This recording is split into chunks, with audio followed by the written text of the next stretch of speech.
still just going to call it Mile High, right? I mean, nothing against Empower Retirement, buying the naming rights to the stadium and putting that New England Patriots-looking logo up on it. I mean, nothing against them, and we'll discuss it more in a moment. But since you and me and everybody else are still going to call it Mile High, what do you say we talk about more important news? So Colorado has a sexual assault law that raises some real questions because of the way that the law deals with 15 and 16-year-olds. We've been talking about it here on Next because of a former Washington County Sheriff's deputy who went from facing a felony charge to pleading guilty to a misdemeanor. And we were curious why the law allowed that to happen. It's complicated, but our Nusha Roy can explain. Former Washington County Deputy John Hart was originally facing a felony that could have carried prison time after a teen said that he had sex with her several times. Then he ended up pleading to a misdemeanor sexual assault. There's a gag order on this case, so we don't know why those charges changed, but it's the misdemeanor that is still raising questions. Colorado law says if a victim is 15 or 16 years old and the suspect is at least 10 years older than them, it's not necessarily a felony. It also means someone less than 10 years older might not get in trouble. We often refer to these as Romeo and Juliet exceptions. Amanda Gall, a sex assault resource prosecutor, said the intention behind the law is to protect some people in consensual relationships. We really want to criminalize predatory conduct, non-consensual conduct, and people who are targeting children.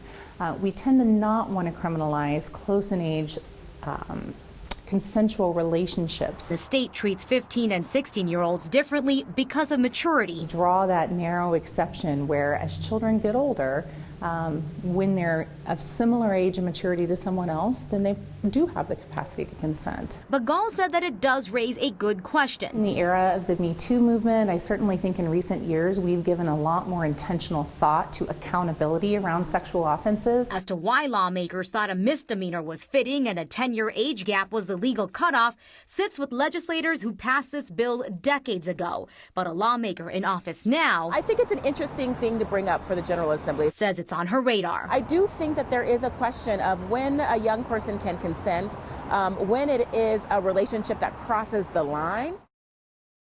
If someone is under 15 and another person is at least 4 years older than them, that automatically becomes a felony. I want to be really clear here, though, that if there is a person in a position of trust or force was used, those charges can quickly escalate to a felony, and Kyle, age no longer matters in a case like that. And Colorado does have new legislation that specifically speaks to these instances involving law enforcement officers. Yeah, it actually is now a felony for a law enforcement to have unlawful sexual contact, especially with someone that they meet while on the job or if they misuse their authority. But of course, that was something that became law long after this latest case, so didn't apply. All right. Thank you for the explanation, Nusha. So it turns out the Douglas County Sheriff deputies did perform roadside sobriety tests after dozens of those deputies had their certifications lapse. The sheriff's office says its internal review found 44 arrests by deputies who did not have the proper certification to do roadside sobriety tests. Prosecutors have acknowledged that this is a defense attorney's dream scenario, but prosecutors also say that each of those drunk driving cases should have other evidence than just the sobriety test, which could be challenged. The sheriff down Douglas County, Tony Spurlock, says that the deputies of his whose certification lapsed, that those men and women were on patrol, but they were not the ones specifically assigned to traffic or DUI stops. A group that raised money to recall Democratic Governor Jared Polis is now taking $30,000 or so in donations to their effort and moving it to something called Colorado for Trump. And you know who doesn't like that? The Trump campaign. So we told you how this official recall Polis committee was pivoting its funds to another group that just happens to be run by the same woman. So the Colorado Secretary of State's office tells me that they believe that this is a violation of the law and they will investigate it if they get a complaint. Well, now the Trump campaign tells us they are not at all associated with this group called Colorado for Trump. They called it misleading and they promised appropriate action. I tried to reach Juliandra Fuentes, the woman who works for the recall committee and the Trump committee. She didn't respond when I reached out to her. All right, so big news today in town. Broncos have sold the naming rights to the place that we are all still just going to call Mile High Stadium. And that's fair because I'm not getting paid, you're not getting paid to call it Empower Field. It's the Broncos who are getting paid to call it that, so they'll call it that. The Broncos are not the only sponsorship deal with Empower. Our Marshall Zellinger looks at this company as well as the rival teams that are also feeling empowered. Before today, when a retirement company agreed to put its name on Mile High Stadium, how many of you knew who or what Empower was? How many of you realized this isn't even Empower's logo? This is. Empower is based in Greenwood Village, in the 3 buildings just east of I-25 off Orchard, the 3 that light up their roofs at night, often orange and blue. So what's a retirement company doing spending millions on a stadium name? Here's a short answer from the guy who powers Empower. Frankly, we could have made a lot of different decisions, right, in terms of what's the best way to deploy that capital. And we felt the best way to deploy it was in the community that we call home. The capital he refers to is money, but not your 401k money. Are they taking my money that I'm investing for my future and now spending it to put their name on a stadium? No, they're not.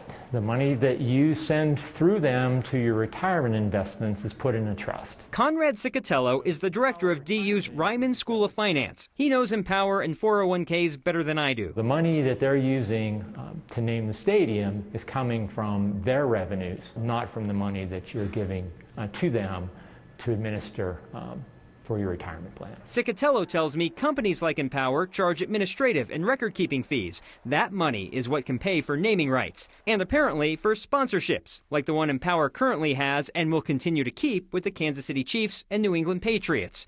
Speaking of the Patriots, we might need to work on the coloring of this Empower logo. Didn't we learn our lesson with that bright red Sports Authority thing? Governor Jared Polis on Facebook posting, it's good to see that the Denver Broncos reached an agreement with a local company for stadium naming rights. That is 180 degrees from what you would have heard from Governor and before that Mayor John Hickenlooper, who was all for calling it Mile High Stadium. I just got a text from former Denver Mayor Wellington Webb, a missed opportunity to name it Pat Bowlen Field at Mile High Stadium. I know myself, this is Wellington Webb, I know myself as well as thousands of Bronco fans will always call the stadium Mile High Stadium. And the reason why politicians get involved in this, again, because taxpayers paid for the stadium, so why, again, do they need sponsorship money on it? We built that stadium, we paid for that stadium, and now we need money to keep it looking nice so they don't ask us for a new stadium. Okay, all right, that's fair. I'll take a Patriots logo instead of that. All right, thank you, Marshall. It's not just Denver fighting a battle between our roots and, ooh, look, shiny new thing. We're losing the historical significance of our battle. It's cost quite a bit. The attorney's fees are totaling over $25,000. People in Arvada are willing to pony up to save homes there. Mile High, a stadium by any other name. And we remember all the names of Mile High, including before it was Mile High. Naming rights for Mile High have been sold, but we have exciting sponsorship opportunities still available on Next. Let's start with naming rights. Why is the show called Next? Because no one has offered us an load of money to name it something else. Come on, make us an offer. Or keep the name Next and change Kyle's name. That costs $88 at the county courthouse. Round it up to $100 and you can name him anything you want. We're also offering tasteful banner ad options. Here, here, and here. Bundle all 3 ad spaces for a discount. Or sponsor a segment. Is the A-Line running today? Brought to you by Uber. You've crossed a line. Sponsored by Joe's Driving School. We also offer more subtle sponsorship options. Kyle's always droning on about government accountability and honesty and fairness. For the right price, Kyle's next passionate cause could be your company's delicious sandwiches or personally tailored retirement solutions. Next. It's not that we won't sell out, we just haven't heard the right offer. Disclosure, this was a joke, especially the part about putting an ad over Kyle's face. He's way too vain to let us do that.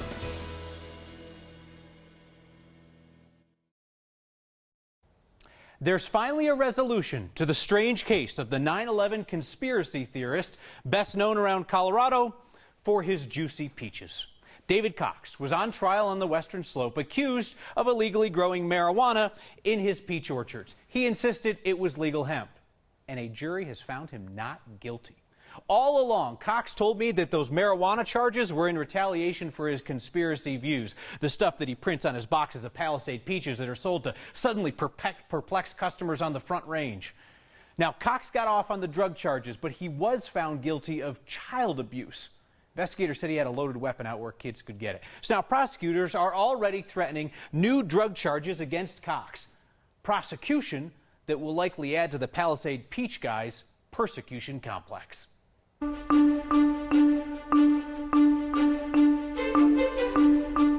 Wonderful, welcome rain showers across the Continental Divide and even here in Denver after a day with highs warm back in the 90s.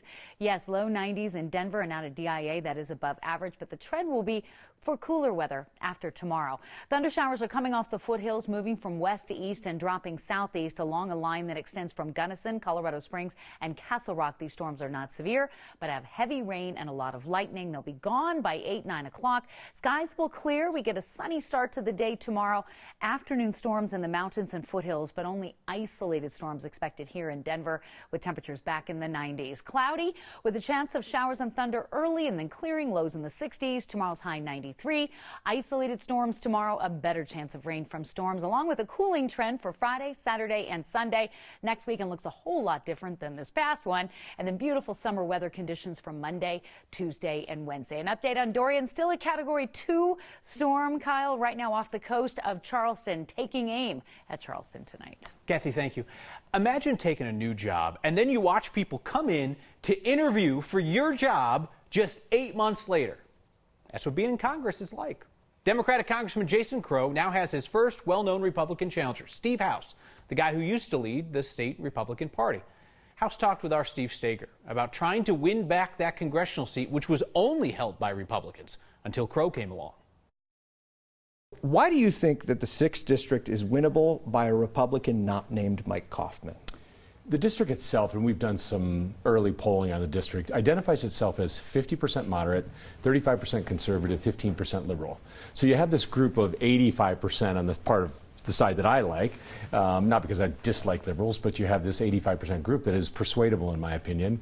And I think they do need to have a broader view of things than an average far-right Republican would give them, and Mike was successful for that reason. What do you think that CD6 thinks of President Trump? It's mixed. I think it's about half and half based on what I can tell. I think some people believe that the economy is great, their job situations are great. I think that you find people there who went from being on Medicaid to getting a job, to getting commercial health insurance, to seeing their children get better health care, and they like what he's done from a policy perspective, from a regulation perspective, and jobs. And I think those people are the people that are predominantly going to support him. I think anybody else out there who, if you don't like Donald Trump, you don't like Donald Trump, but if you can't argue with some of the great things that have happened. When you hear Donald Trump talk about S-hole countries, he's talking about the home countries of some of the immigrants who live inside that district.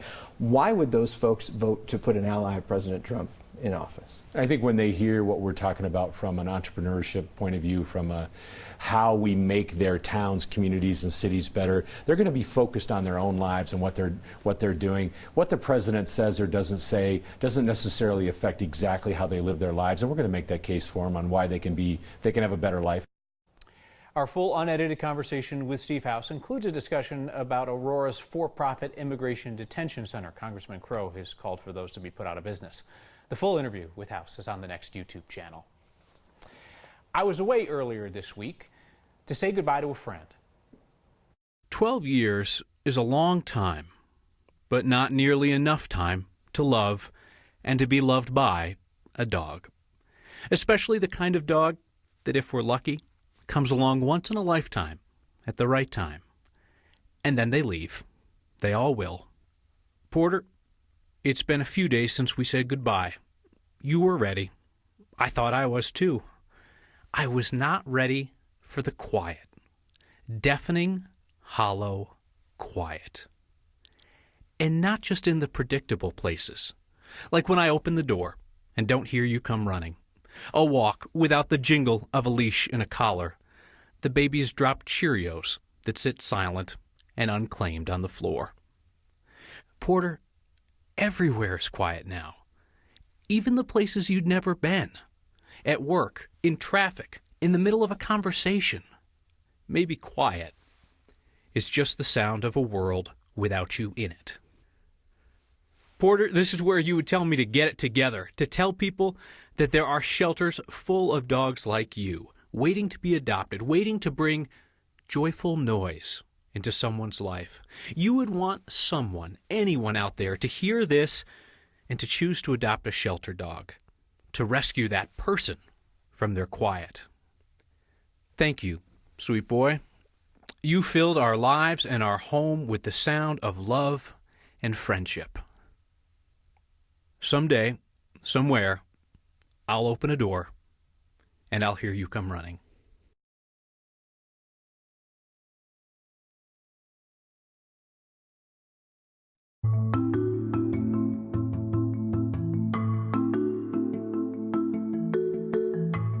The fights between neighbors and developers are so common now, it's almost cliche.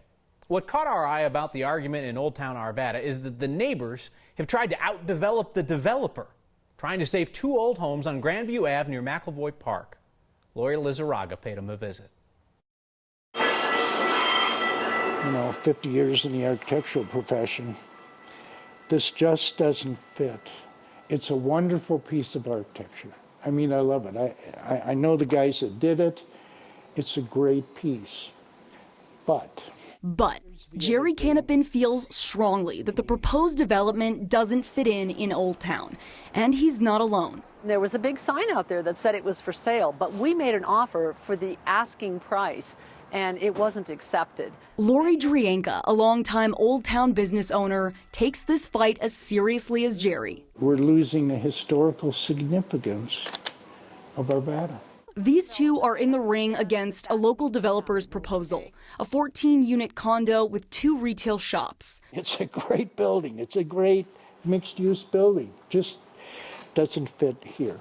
They're passionate, so much so they've worked on proposals of their own. There's no developer, myself, Lori, we were just a group of people brainstorming, what could we do, saving the houses, and yet adding something different. Saving the houses. That's the idea behind not one plan. We scrapped this idea. Not 2. And we came in with... But 3 different plans, versions of ways to save the existing homes. It's cost quite a bit.